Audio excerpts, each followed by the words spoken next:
Boa tarde a todos. Nós somos de volta, o grupo aqui da nossa amiga Manuela, e vamos só cantar aqui duas modas antes da apresentação. Está bem? Vamos cantar a Pombinha Branca e Que Inveja Tens Tu da Rosa. E a Manela agora vem cantar connosco, não é? Vamos embora.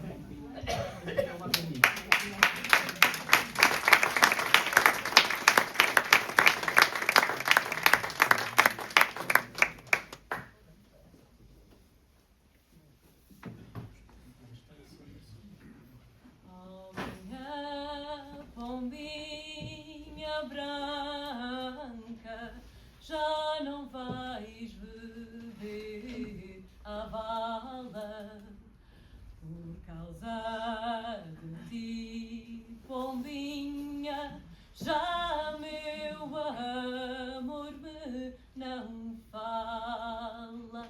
Oh, minha pombinha branca, ai, onde queres amor que eu vá? É de noite, faz escuro, tenho medo, não vou lá. Tenho medo, não vou lá. Tenho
algumas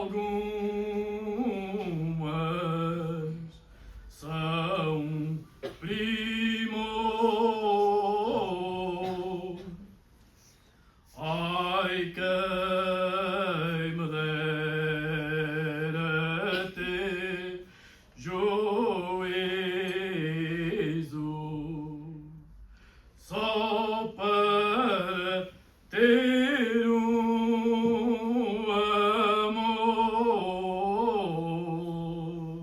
Que inveja tens tu das rosas, se és linda como elas são.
Tem uma cábula.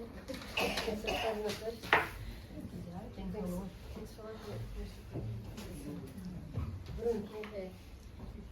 Posso? Está a funcionar? Boa tarde a todos. Tá bom. Está bom? Está a ouvir ou não? Está a ouvir? É com muita alegria que hoje acolhemos esta conversa sobre 10 anos de publicações com a escritora Manuela Morgado. A Manuela é já uma amiga da Biblioteca de Alcântara. Temos tido, felizmente, o prazer de a ter connosco em diversas iniciativas. Isso demonstra bem a sua energia, a sua alegria de viver, a sua capacidade de sonhar, para além de escrever, canta e muito bem, e adora continuar a aprender. A escrita foi desde muito cedo uma paixão. Para o filho, e dada a impossibilidade de ler histórias, inventou muitos contos que o embalaram e que, sobretudo, o encantaram. Quando se tornou avó, voltou a esses contos e inventou outros. Os seus netos agradecem, já não passam sem as histórias da avó Mané. E essa escuta maravilhada foi um enorme incentivo para as publicações das histórias. Histórias que trazem dentro a alegria, a solidariedade, a importância do sonho, da imaginação e do amor. E sobre essas histórias tornadas livros que a Manuela nos vai falar hoje. Muito obrigada a todos, desejamos uma excelente conversa.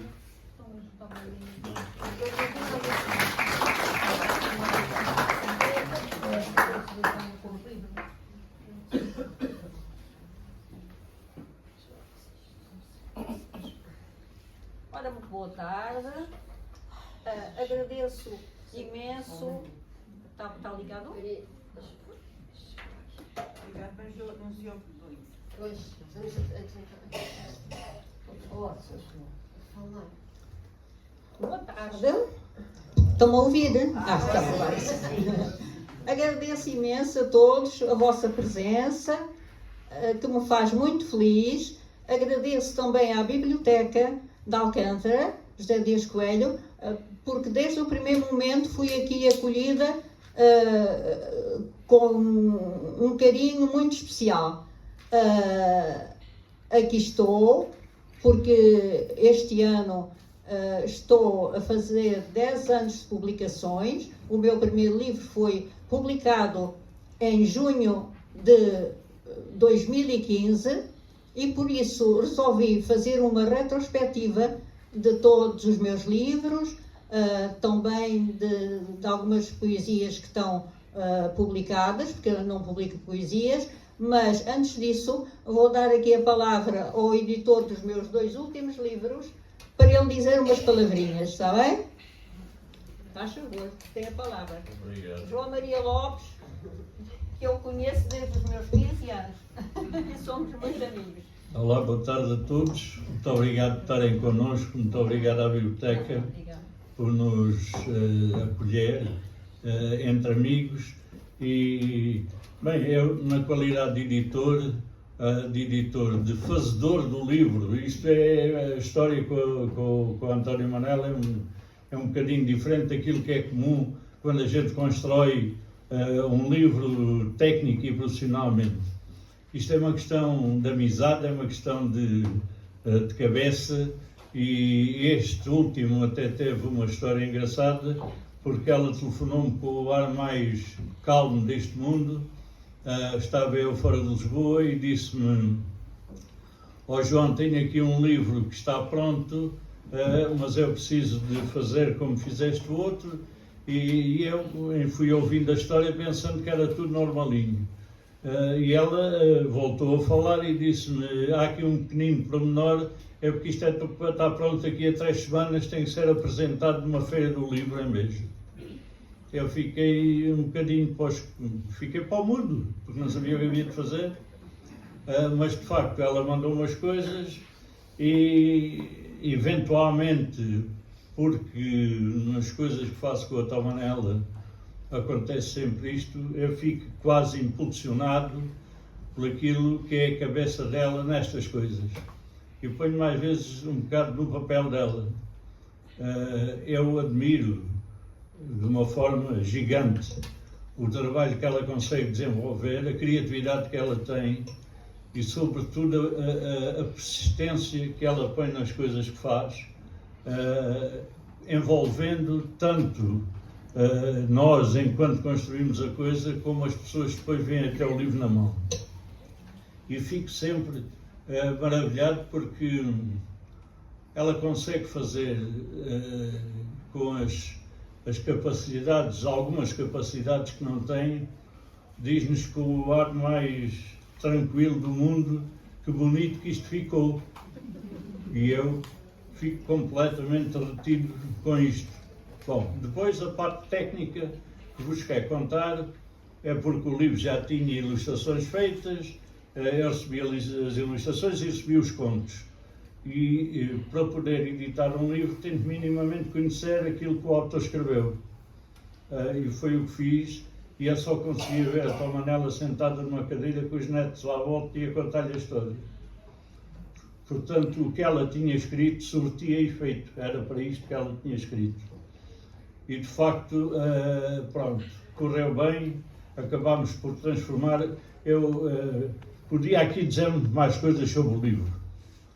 Mas não vou dizer, vou só recomendar que, por favor, comprem um livro, porque vale a pena e, sobretudo, porque nós vivemos numa época, ainda por cima vou aproveitar a época natalícia que está a decorrer, por vos dizer o seguinte: nós estamos, nesta altura, numa sociedade em que é facílimo dizer mal de tudo. A gente diz mal de quase tudo. E nunca ninguém se lembra de falar das coisas que temos que dizer bem. Este é um caso. E temos que dizer bem disto porquê? Primeiro, porque está bem feito. E segundo, porque quem faz coisas bem feitas tem que ser incentivado.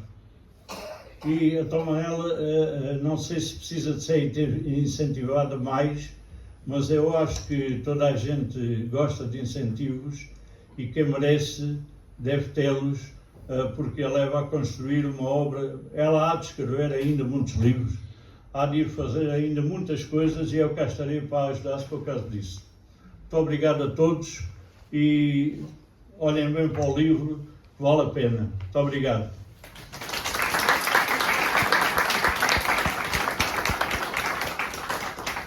Obrigada. Obrigada. Só vou mais de falar de pé. Isto não dá para falar de pé. Gosto mais de falar de pé que sentada. Assim dá. Assim ouvem, não ouvem? Ou não? Não está, pois não? Não. Então vou sentar na outra no meio. E assim? Assim dá? Sim. Dá assim? Dá. Ok. Então, vamos começar então. Faltou-me um agradecimento e peço imensa desculpa. Porque de qualquer maneira ia pedir uma grande salva de palmas e agradecer quando apresentasse O Menino que Falava com as Estrelas, que foi o meu primeiro livro, que é para a minha querida irmã Teresa Morgado, que é este, não é? Vamos falar, que além está direito ou está de cabeça para baixo? Que além de ter estas ilustrações maravilhosas que foram feitas por ela, ela e a minha prima Maria João Góes tiveram o amor e a paciência de fazer todas aquelas embalagens para embrulhar os livrinhos, já pensando no Natal, para contribuir para o aprimoramento desta nossa sessão. E para que quem queira adquirir os livros, depois de ter a minha dedicatória, possa já levar o livrinho embrulhado, já prontinho, aqueles que forem para oferecer, já vão prontinhos, é só entregar. Por isso peço para ela, gostava que ela se levantasse, por favor, e a Maria João, se estiver aí também, uma sala de palmas.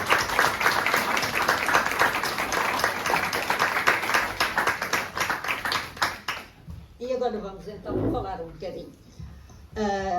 Eu estou a fazer este ano, o meu primeiro livro foi publicado em junho de 2015, por isso estou a fazer 10 anos de publicações. Mas realmente eu escrevo desde pequena. A minha primeira expressão literária foi a poesia. Durante muitos anos eu só escrevi praticamente poesia. O meu primeiro poema foi escrito aos 10 anos, quando eu me encontrava numa situação bastante traumatizante. Foi quando me apareceu este problema de visão, e como as lesões só se viram ao final do ano, tanto os oftalmologistas como os neurologistas diziam que eu não tinha nada, que era tudo manias, e por isso toda a gente, professora, mãe, família, toda a gente dizia que era impossível que eu não visse, porque os senhores doutores têm sempre razão, e por isso, como eu não tinha nada, tinha que ver. E eu sentia-me profundamente angustiada, não só por ver pior, mas por ter o mundo todo contra mim. E então escrevi este poema que vos vou dizer. Menina triste e sem valor, não tens beleza, não tens amor. Ninguém te olha, ninguém te beija, ninguém te dá, seja o que seja. És infeliz, mas quem se importa que o sejas? Acaso alguém te deu uma flor ainda que murcha, mas com amor? Não, menina triste e sem valor. Mas por que não chamas com tua voz pela felicidade? Ah, também essa não te escuta? Pobre menina sem beleza e sem sorriso. Resta-te uma esperança. Entrega-te ao sonho e constrói por ti o teu paraíso.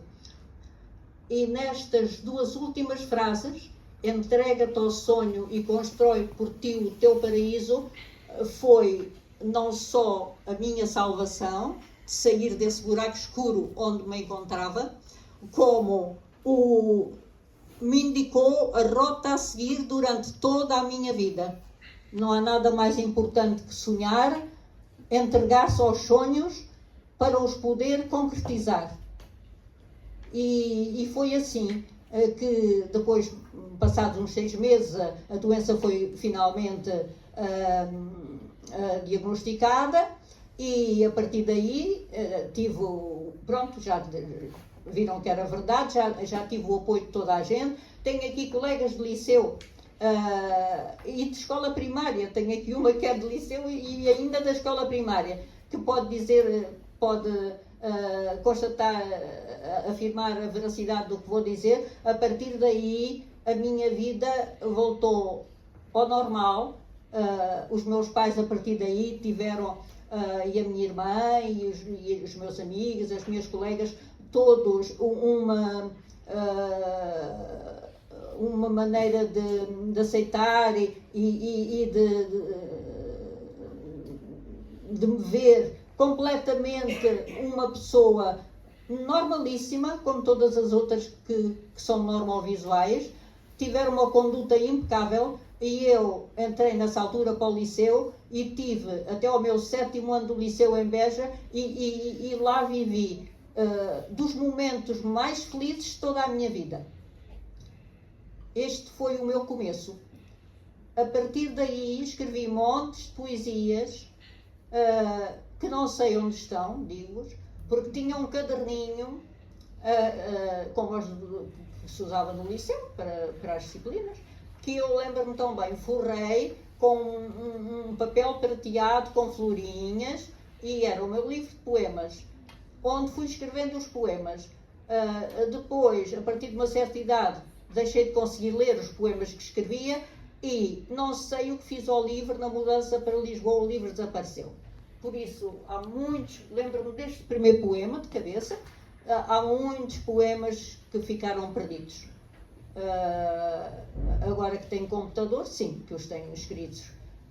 E agora vamos passar para os livros. Por isso, eu realmente inventava, tanto para o meu filho, como depois mais tarde para os meus netos, para os adormecer, para contar a historinha antes e não só, mas quase sempre para contar a história que geralmente os pais leem aos meninos antes de eles ir para a cama, antes de adormecerem.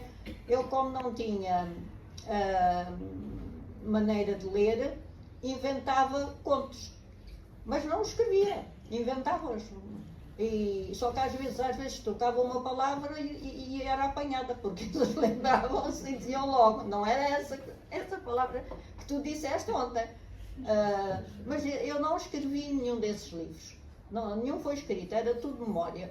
E os livros que comecei a publicar foram escritos realmente para publicar. Não são os mesmos livros que eu inventei. Aí começou, digamos, o começo, o bichinho da escrita, mas nenhum dos livros que está publicado foi os contos que eu inventei nem para o meu filho, nem para os meus netos. Estes são outros, foram escritos mesmo para depois os poder publicar. E vamos começar pelo primeiro, é este, não é? O Menino que Falava com as Estrelas. Como já disse, estas gravuras lindas que tem, alusivas ao Alentejo, porque a história passou-se numa aldeia no Alentejo. Foram feitas, a minha ilustradora deste primeiro conto foi a minha irmã. Eram aguarelas que ela fazia, tirava depois a fotografia e mandava-se para a editora. Eu editei este livro com a Chiado.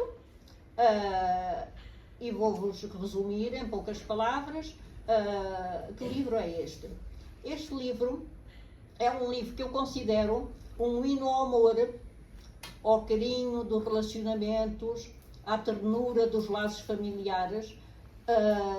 Um livro que poderá ser um exemplo e que, para mim, acho que é um exemplo que todos devíamos seguir, porque acho que é essencial para as nossas crianças que cresçam com estes valores, para que vão formando a sua personalidade para que possam ser felizes mais tarde e e o mais importante, ajudar a construir um mundo melhor.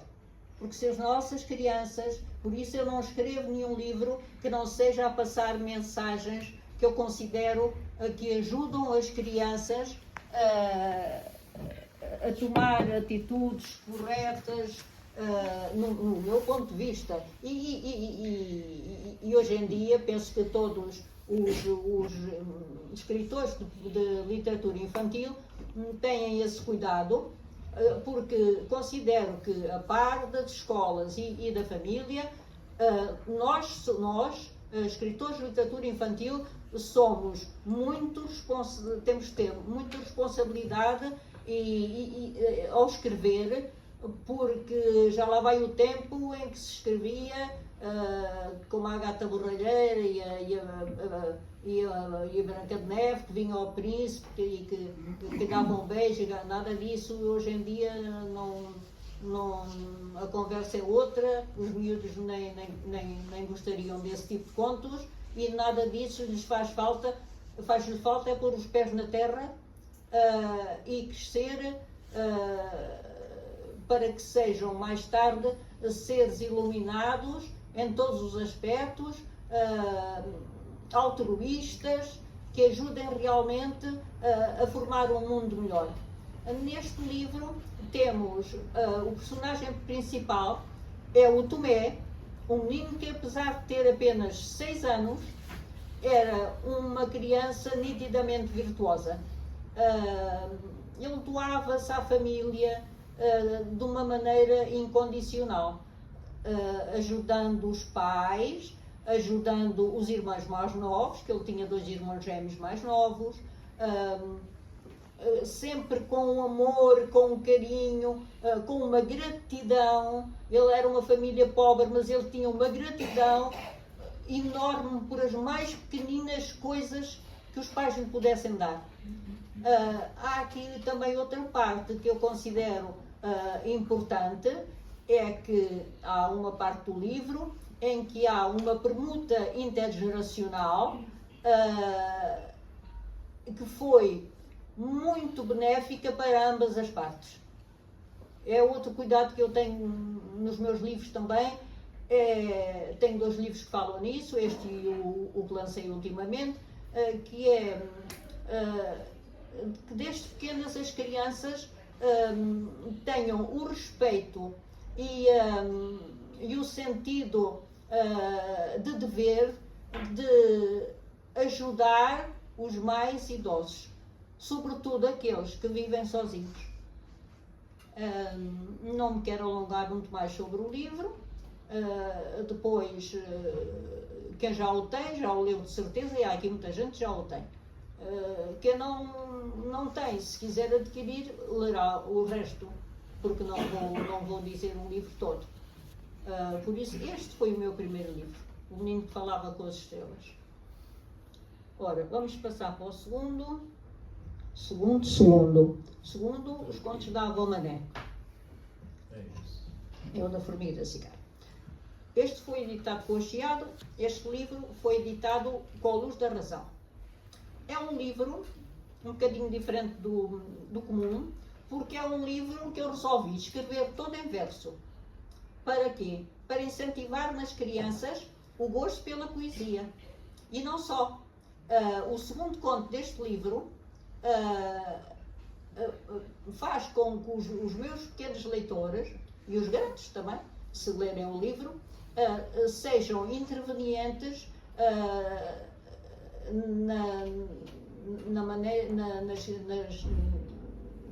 na escrita do livro. Porquê? Porque o livro é todo em verso, é todo em quadras, mas, como sabem, uma quadra tem 4 versos.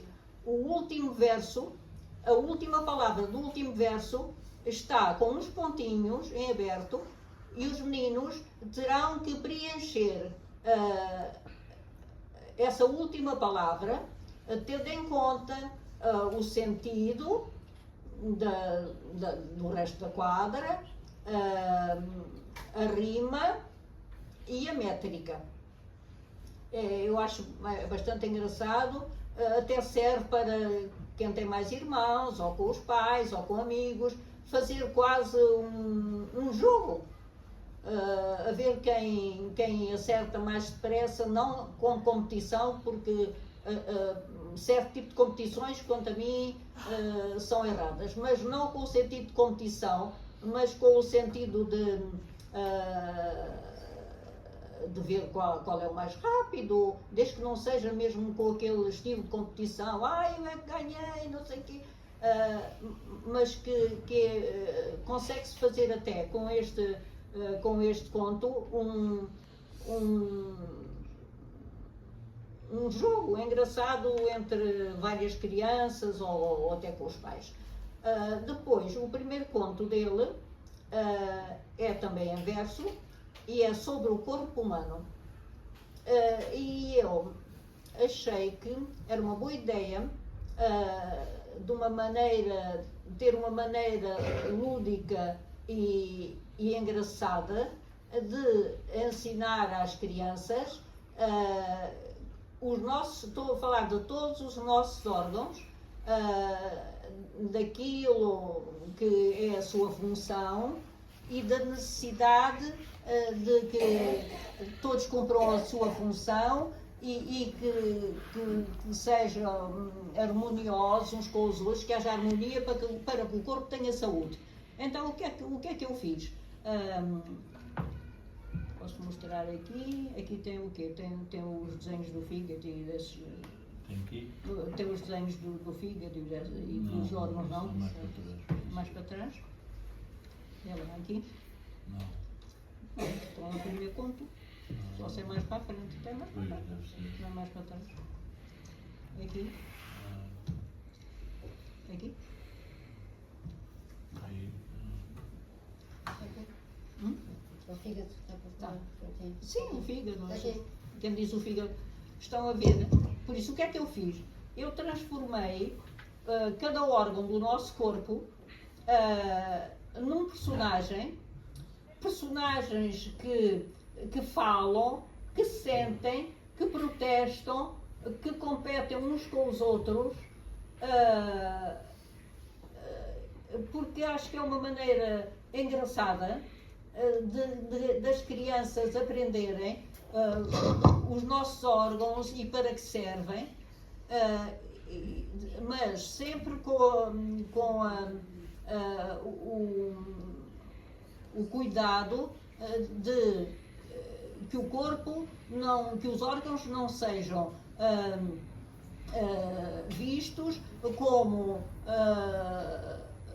seres independentes, que cada um tem a sua função e que não precisam do outro para que tudo corra bem. Não. Eu tive uma perspectiva mais holística. Suponham, por exemplo, que é uma maneira engraçada de perceberem a ideia que eu tive. É como se o corpo fosse um edifício e cada um dos seus moradores fosse o fígado, ou dos seus condónimos, fosse um o fígado, o outro os rins, mas sempre com a ideia de que é necessário que o corpo seja visto como um todo e não como, cá está, uma casa com quartos diferentes, em que cada um faz lá dentro o que muito bem lhe apetecer, que tem as suas coisas e não tem nada a ver com o vizinho do lado. Não. Há sempre, para o corpo ter harmonia, os órgãos têm que cumprir a sua função e, sobretudo, ter harmonia uns com os outros, porque senão é impossível que o corpo esteja bem. Este livro, a editora disse-me que o tentou candidatar, eu como foi com o editor não pude eu fazer esse trabalho. A editora disse-me que o tentou candidatar ao Plano Nacional de Saúde, porque é nitidamente, este livro é nitidamente um livro de caráter pedagógico de apoio ao terceiro ano de escolaridade. Nitidamente. Porque na poesia apoia o português, com o conto A Formiga e a Cigarra. No segundo conto, O Corpo Humano, apoia, como é que se chama aquela, agora não é ciências, diz lá Rita, como é que se chama aquele meio físico e social, não era meio físico? É, meio físico, é o meio físico, sim. Por isso este foi o segundo livro que eu escrevi. Vou apresentar primeiro os infantis e depois é que vou para o meu romance. Onde está o novo? Está aqui. Agora vem os novos contos da Avó Mané. Estes que eu acabei de apresentar eram os contos da Avó Mané. Agora estão aqui os novos contos da Avó Mané. Tem umas ilustrações. Para dizer, falta-me dizer que a ilustradora dos contos da Avó Mané, daquele que eu acabei de apresentar, é uma miúda, que agora não será já tão miúda, mas com uma criatividade,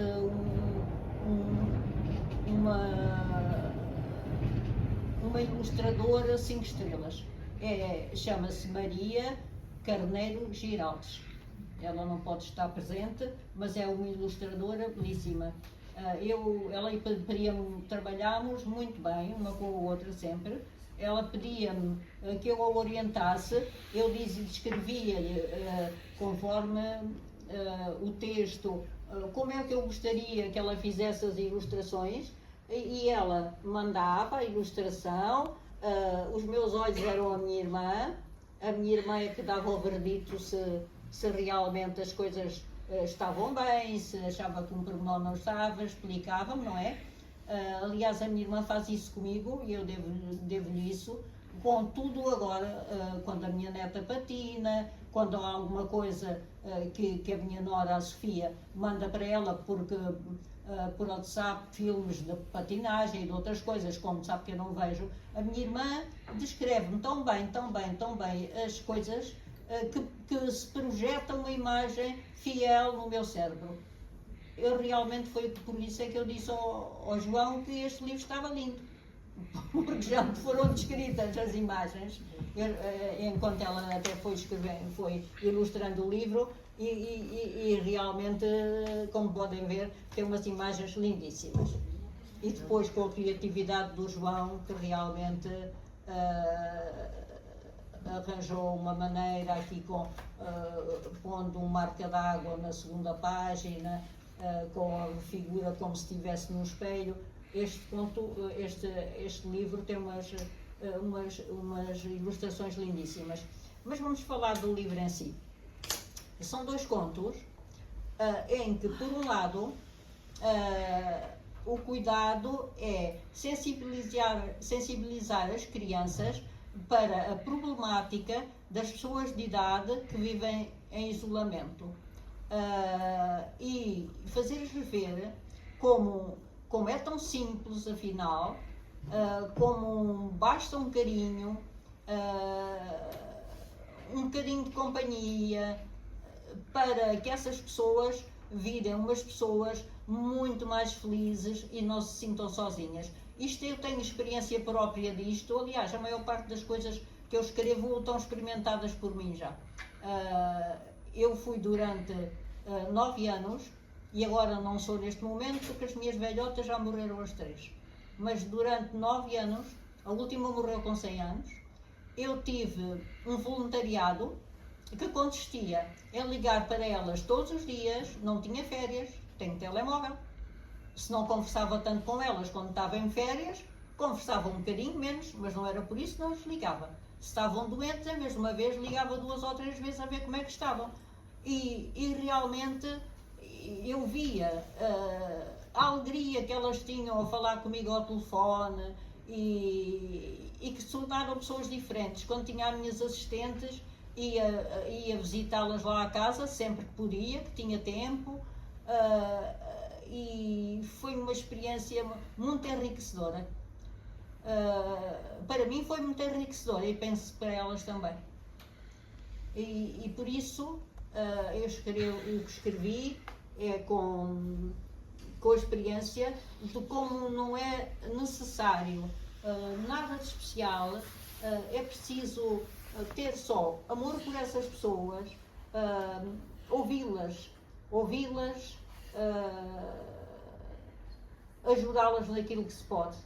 E elas, basta isso para que não se sintam sozinhas, porque sabem que se necessitarem têm um número de telefone para onde podem ligar, para onde podem pedir uma ajuda, falar um bocadinho se estiverem deprimidas.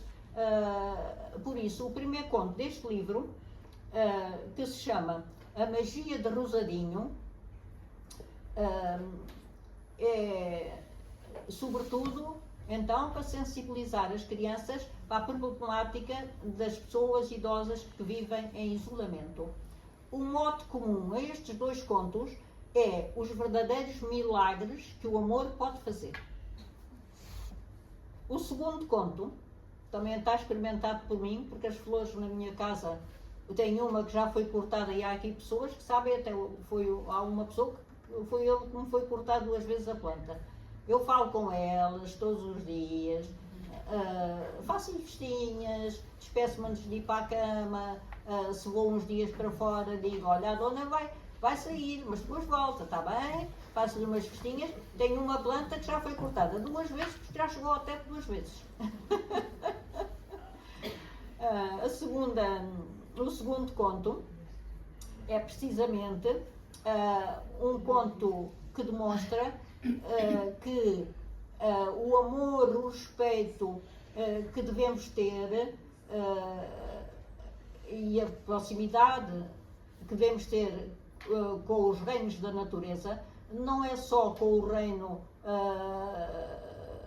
da humanidade, o reino dos seres racionais, mas com todos, funciona com todos os reinos da natureza, quer sejam animais, vegetais, tudo aquilo, todo o carinho, todo o amor que passarmos para eles será bem-vindo e ver-se-á olhos, como é que se costuma dizer, olhos vistos, o efeito que essa dedicação a um ser realmente produz. Deixa-me ver se tem mais alguma coisa importante que eu vos possa dizer. Penso que não. Penso que o essencial, este último segundo, chama-se A Florzinha Laranja. Eu escolhi para personagens deste livro os meus netos quando eram pequenos. Por isso, é a Ritinha e o Daniel. O Daniel é o personagem principal, que é o mais velho, e é ele que faz, entre aspas, o milagre da florzinha laranja, mas depois poderão ver melhor e perceber melhor o que aconteceu. Não vou agora desvendar o segredo, claro, quando lerem o livro. E agora vamos passar para o terceiro livro que eu editei, mas que é saído da literatura infantil, e fiz uma pausa e passei para escrever um romance que se chama Pai Mogo. É um romance que é passado na segunda metade do século XX, sobretudo nas décadas de 20, 30 e 40, já quase a chegar à década de 50, que é passado em 4 países: Espanha, Portugal, Alemanha e Suíça. Perguntar-me-ão, qual é a diferença entre escrever um livro infantil e escrever um romance? A diferença, quanto a mim, em mim, pelo menos, é muito grande. Porque é assim, eu quando escrevo um livro infantil, sei o que vou escrever. sei o que vai ser o princípio do conto, como é que ele se vai desenrolar e qual vai ser o fim. Quando escrevi este romance, eu não sabia. Eu sabia o que é que eu queria escrever ao princípio. Mas depois foi uma coisa maravilhosa, foi uma experiência linda, porque é como se os personagens fossem, se os meus dedos no teclado fossem, se os personagens me tivessem a ditar as folhas do livro que eu escrevi. Eram eles que me encaminhavam, eu criava os personagens, mas depois é como se fossem eles que me encaminhavam e a história ia se desenrolando e eu não sabia o que é que ia acontecer daí a meia dúzia de folhas. Foi uma experiência lindíssima. Eu adorei e acho que o próximo, que já está, não digo que é meio, mas quase, que é novamente um romance. Então, perguntam, e porquê Pai Mogul? Pai Mogul, não sei se todos sabem, é uma pequena, era na altura, agora não sei se já é vila, era um pequeno pueblo junto da fronteira de Ficai com Rosal de la Fronteira. E toda aquela, e os meus morgados, que eu sou morgado, não é? Os meus ascendentes morgados são de Pai Mogul. E como com certeza sabem, durante a Guerra Civil de Espanha, a primeira parte do livro é passada ainda antes da Guerra Civil, mas apanha depois da Guerra Civil de Espanha. Na região raiana, ali do Baixo Alentejo, ainda hoje perduram os horrores que se passaram durante a Guerra Civil de Espanha. Do nosso lado, os portugueses, quando havia fugitivos que passavam assalto, sobretudo a Ribeira do Chança, para fugirem ao terror da Guerra Civil, eram acolhidos pelos portugueses ali da região raiana, embora os portugueses que os acolhiam e os escondiam corressem muito risco, porque se fossem apanhados pela Guarda Nacional Republicana eram simplesmente entregues a Salazar, que os mandava entregar a Franco, e devemos calcular que não teriam muito bom fim, não é? E eu sempre me fez muita confusão, essas memórias não passaram. Eu era miúda, não quando se deu a guerra, claro, que eu já sou velhota, mas não tenho tantos anos assim, não sou dessa altura, assim já cá não estava. Mas a minha mãe contava muitas vezes, porque a minha mãe tinha 11 anos quando foi a guerra, e diz que tinham sempre os casacos, a mala feita, para se fosse possível. A minha mãe morava em Vila Nova de São Bento, que era a aldeia Nova de São Bento, estavam sempre preparados para, se fosse necessário fugir, irem para Cuba, para onde acabaram por ir depois. E a minha mãe contava um episódio terrível que aconteceu com um primo direito do meu avô durante a Guerra Civil de Espanha. Como sabem, as guerras civis são mais, por vezes, além da política, tem muita vingança à mistura. Pessoas que são de facção, uns republicanos e outros nacionalistas, e que depois se vingavam de episódios que tinham acontecido durante, não digo a infância, mas a adolescência, e foi isso que aconteceu precisamente a um primo direito do pai da minha mãe, do meu avô materno, desculpem. E a minha mãe contava muito disso, e eu sempre fiquei com aquelas memórias, e pensei, um dia vou escrever um livro para contar o que aconteceu a esse meu parente, e assim foi, a esse meu primo. Eu não pus nomes de família, mas não usei nomes de família, mas expliquei exatamente, romanceado, mas exatamente aquilo que lhe aconteceu e da maneira como as coisas realmente aconteceram.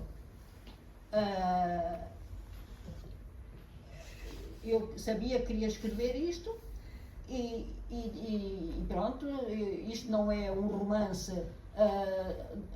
que só fala dos horrores da guerra, não, porque aliás depois os personagens fizeram-me uma partida e a certa altura deslocaram-se para países, para a Alemanha, e eu fui ver a data e pronto, entrei na Segunda Guerra Mundial. E não é um livro histórico, dá uma visão geral, tanto da Guerra Civil de Espanha, como depois da Segunda Guerra Mundial. Mas é um romance que nos fala também de paixões, de amores, de personagens que a guerra separa, que desloca, de romances que alguns têm um fim feliz e outros são dramaticamente interrompidos pela guerra. O que vos posso dizer mais?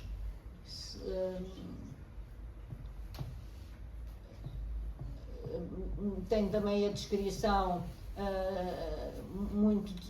descrevo muitas paisagens também, porque, por exemplo, quando falo de Portugal, da parte que é passada em Portugal, eu descrevo o canto alentejano, que era assim que se fazia, depois da missa do Galo, no terreiro em frente à igreja, o grupo de canto alentejano reunia-se e cantava o canto ao menino, que ainda hoje é cantado e que o Alcântara também canta. Descrevo as paisagens do Alentejo na primavera, a geada no inverno. Depois, quando passamos para a Suíça, e irão perceber porque é que os personagens, alguns depois foram deslocados para a Suíça, porque com certeza, como sabem, a Suíça não entrou na Segunda Guerra Mundial, era um local mais seguro. Descrevo as colinas e as árvores vergadas com a neve da Suíça. Tive que fazer umas pesquisas para dar uma visão geral com datas e tudo da Segunda Guerra Mundial. Da Guerra Civil de Espanha não foi muito preciso, porque realmente ouvi a minha vida toda falar na Guerra Civil de Espanha. Para a Segunda Guerra Mundial tive realmente que fazer algumas pesquisas, inclusive nomes, não é? Que eu nunca estudei alemão, não sei nomes alemães, não sei nomes suíços, e para pôr o nome aos personagens, tive mesmo que fazer pesquisas para pôr os poucos episódios mesmo de guerra que eu conto. Claro que tive que ver as datas de batalhas, porque quando se narra qualquer coisa, qualquer episódio histórico, as coisas têm que ser verídicas. Não se pode aí ter criatividade nem poder de inventar, não é? Temos mesmo que seguir as coisas à risca. Não sei que vos diga mais deste livro, senão que adorei escrevê-lo e espero que... Há aqui muitas pessoas que já o leram. Se alguém quiser dar alguma opinião, está à vontade, pode falar. Aliás, podem falar dos livros todos agora. Quando eu terminar, agradeço as intervenções e as perguntas que quiserem fazer. E agora vou-vos voltar à poesia. Eu não publico a grande maior parte dos meus poemas, e tenho muitos, não os publico porque são muito íntimos, são muito meus. Mas tenho em 2 antologias de poesia portuguesa contemporânea, o grupo editorial Atlântico, onde pertence a Chiado, nesta altura, que é com uma chancela que é a Chiado Books, já me convidou várias vezes e eu aceitei durante 2 vezes a escrever poemas para a antologia de poesia portuguesa contemporânea. E estou lá, no 7º e no 8º volume, e o tema dessas 2 antologias são Entre o Sonho e o Sono. Eu escrevi os poemas para enviar.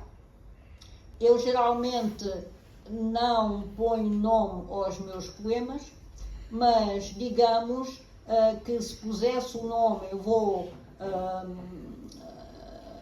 declamar, não é declamar porque eu não chama-se declamar, mas eu não gosto de, digamos que vou ler, vou-vos dizer como se estivesse lendo. Eu não gosto de grandes declamações, não sei declamar. Eu se pusesse o nome a esse poema que está publicado, eu chamar-lhe-ia O Despertar de uma Adolescente. E então o poema é assim: Cândido olhar, espelho de alma pura, branca de amor, de rosa perfumada, na noite quente, envolta em ternura, doce lembrança e sonha acordada. Cala a menina que o corpo é já maduro, respirando beijos de lira de paixão. A lua pinta de prata seu futuro, cantam estrelas a sua solidão.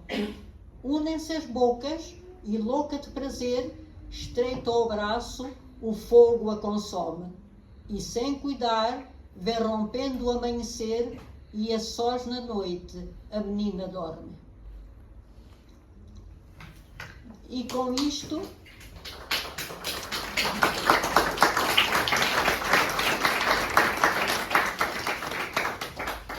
muito obrigado. Com isto acaba a apresentação dos 4 livros que escrevi. Eu não sou grande oradora, expresso-me muitíssimo melhor, sempre fui assim, escrevendo do que falando, mas espero que vos tenha agradado aquilo que eu disse, que tenham ficado mediamente, pelo menos, informados do conteúdo de cada livro, daquilo que eu quis transmitir. E agora têm toda a liberdade para fazer perguntas, falar, dar opiniões dos livros que já leram. Agora o tempo é vosso. Quem quiser intervir, se faz favor.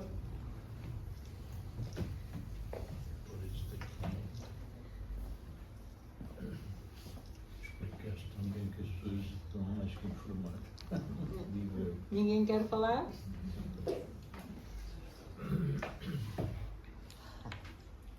Não? A senhora disse tudo bem dito. Hã? A senhora disse tudo bem dito. Pois, mas quem já leu os livros ou não quer dar uma opinião, nem perguntar alguma dúvida que tenham ficado de algum livro, não? Eu queria perguntar se os seus netos estão cá. Os meus netos estão cá, sim senhora. Quem é que são? Podem se levantar, e o meu filho e a minha nora. Estão cá todos. Agora já não, já estão muito grandes para eu descontar contas. Já estão muito grandes para eu descontar contas. Então agora o encerramento estava no Segredo dos Deuses, era surpresa. Eu vou desvendar agora a surpresa, com muita alegria, como devem calcular. A surpresa que estava guardada é esta. O encerramento vai ser feito pelo meu filho, pelo Kim, e pelo meu neto, pelo Daniel, que nos vão tocar viola e cantar 2 ou 3 canções. Eles são os meus tesouros e eu adoro-os. Bem como, claro, a Rita e a minha nora, mas é com muita alegria e muita...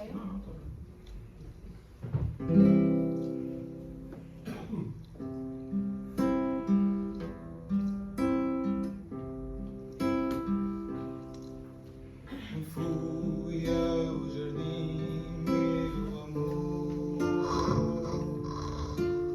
para me despedir de ti.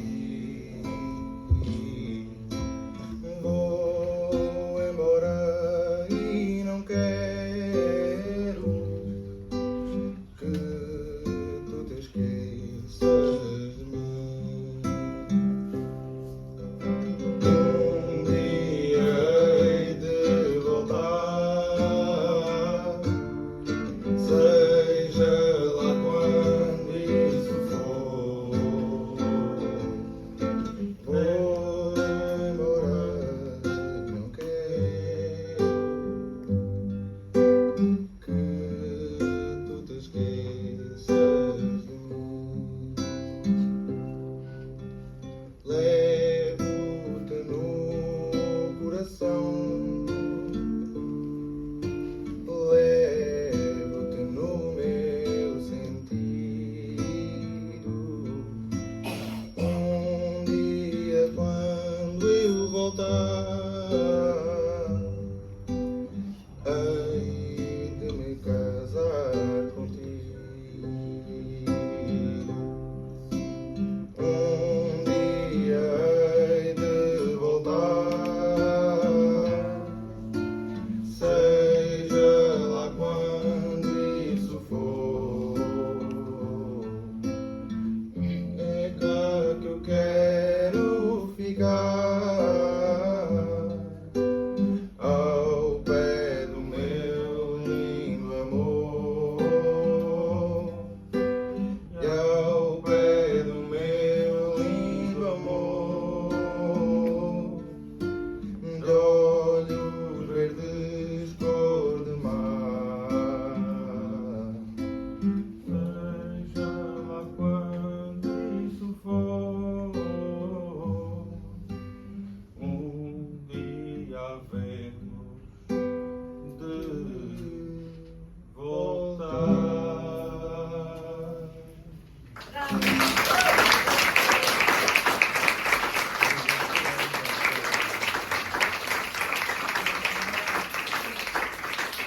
Ora, boa tarde a todos. Isto foi uma musiquinha vinda de Beja. A minha avó também teve muitas felicidades, não é? E a sua juventude, época de liceu. E vamos dedicar mais uma à avó, que é a Rosa Albardeira.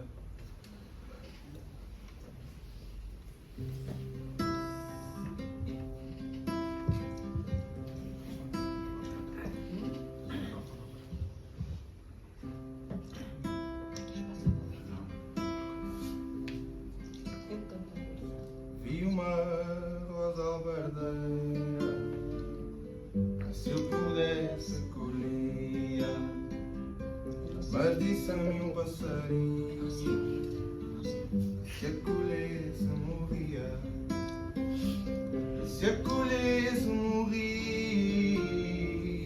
pois não se dá prisioneira. Meu amor, eu já sabia que eras a voz albardeira. Fui-te a ver e não voltei, deixei pai, deixei mãe, e a casa onde eu nasci. És para mim a primeira, queira Deus ou não queira, já não me largo de ti. Fui-te a ver ao pé da serra, a tua rosa foi minha. Semeei-te na terra, ah não, pela fresquinha. Um dia quando eu partir, fica a nossa sementeira, de nós dois há de florir mais uma rosa albardeira. Fui-te a ver e não voltei, deixei pai, deixei mãe e a casa onde eu nasci. És para mim a primeira, queira Deus ou não queira, já não me largo de ti.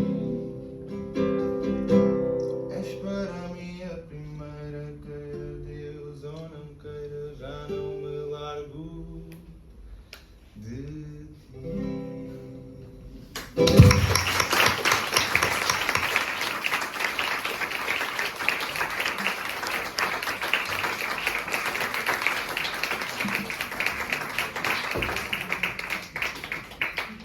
Obrigada, Teresa. Obrigada. Pode ter aqui dar as